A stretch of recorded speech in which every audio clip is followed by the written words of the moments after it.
నమస్తే, welcome to our channel. ఈరోజు వచ్చేసి మన ముందు దాసరి విజ్ఞాన్ గారు ఉన్నారు. సో ఆయనతో మనం మాట్లాడదాం. నమస్తే సార్. నమస్తే. కినేని అఖిల్ గారు వివి వినాయక్ గారితో సినిమా అసలు చేసేది లేకుండే చేయడం వల్లనే అఖిల్ గారి పరిస్థితి ఇలా తయారైందని చెప్పేసి ఒక స్టార్ రైటర్ అన్నారు కోన వెంకట గారు. ఫస్ట్ ఆఫ్ ఆల్ వినాయక్ గురించి మాట్లాడడం ఆపేయండి, ఆయన ఆరోగ్యం బాగాలేదు. ఎవరైనా సరే what ever. And next Akhil first సినిమాకి వివి వినాయక్ గారు డైరెక్టర్. ఇప్పుడు కోన వెంకట అనింది ఏంటి, ఆ సినిమా కథ ఇది కాకుండా ఇంకేదో అనుకుంటే అది హిట్ అయ్యేది. ఈయన చెప్పినా వినకుండా ఇంకేదో కథ తీసుకొని ఫ్లాప్ చేశాడు. దెన్ ఇక్కడ స్వార్థము అసూయ లాంటివి కనబడుతున్నాయి నాకు. కోన వెంకట వచ్చుంటాడు ఆనందం తట్టుకోలేక, నా కథ తీసుకోవా, నేనే ఉన్నాను ఇప్పుడు ఇండస్ట్రీని ఉద్ధరించే రైటర్ని, నేను ఇస్తే చాలు అన్ని బ్లాక్ బస్టర్లే, నన్ను కాదంటే చాలు నీకు అన్ని ఫ్లాపులే, చూసుకో మరి అంటే ఈయన హత అని చెప్పేసి వెలిగొండ శ్రీనివాస్ రాయించుకున్నట్టున్నాడు కదా. వెలిగొండ శ్రీనివాస్ రైటర్ అఖిల్ మూవీకి. సో అప్పుడు శాపం పెట్టాడు. తర్వాత సినిమా నిజంగానే ఫ్లాప్ అయ్యేసరికి సంబరపడి ఉంటాడు. ఇప్పుడు నేను ఆ రోజు చెప్పినందుకే ఏ డైరెక్టర్ కూడా ఒక హీరో కెరీర్ని పాడు చేద్దామని, తన కెరీర్ని పాడు చేద్దామని అనుకోరు. అండ్ వివి వినాయక్ గారి మెంటాలిటీ అసలు అది కానే కాదు. ఫస్ట్ ఆఫ్ ఆల్ అదొకటి గుర్తుపెట్టుకోండి.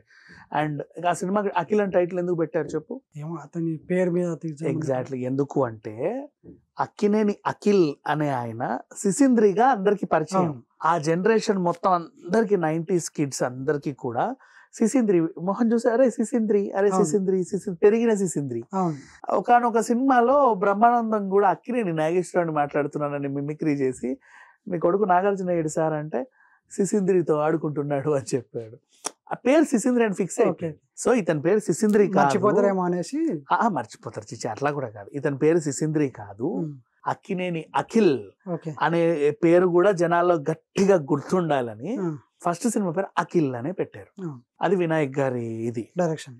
నెక్స్ట్ టైటిల్ విషయంలోనే పిల్లోడి కెరీర్ గురించి ఆలోచించిన వినాయక్ గారు స్టోరీ గురించి ఆలోచించరా?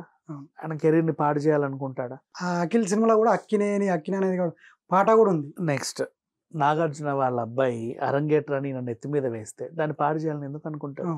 ఆయన కెరీర్ కూడా అదొక మచ్చే కదా. ఏ డైరెక్టర్ కూడా అలా అనుకోడు. ఆయన వెలిగొండ శ్రీనివాస్ గారు ఇచ్చిన కథని ఆయన నమ్మాడు.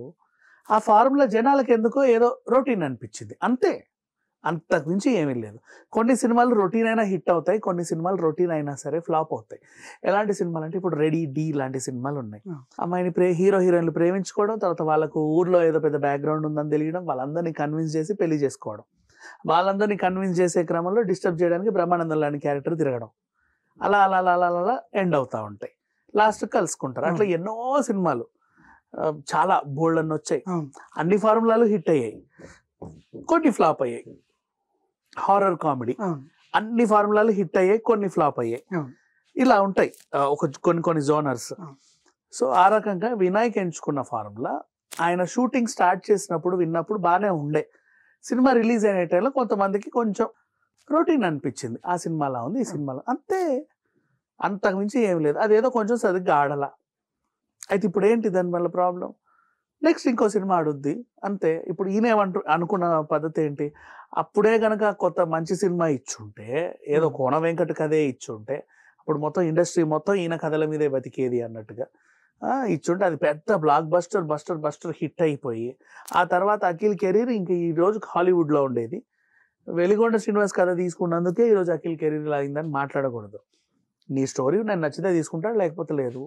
అంటే నువ్వే పెద్ద రైటర్ అని ఫీల్ అవుతున్నావా ఏంటి, లేకపోతే ఇంకెవరు లేరనా? అది తప్పది. సో ఏ డైరెక్టర్ అయినా సరే సినిమాలు ఫ్లాప్ అవ్వాలనో, హీరోలను పాడు చేయాలనో సినిమాలు చేయరు. ఫ్లాప్ అయిన సినిమాలని, ఎప్పుడో జరిగిన సిచ్యువేషన్స్ని గెలికి బయటికి తీసి వాటి గురించి మాట్లాడడం కూడా తప్పు. అది నీది కాదని, నీది వాటి గురించి నువ్వు మాట్లాడుకో. నువ్వు రాసిన కళాఖండాలు బోల్డ్ అన్ని హిట్టా, సూపర్ డూపర్ బ్లాక్ బస్టర్ హిట్లా, ఇండస్ట్రీకి కోట్లు కొల్లగొట్టేలాగా నువ్వేమైనా చేసావా? లేదే.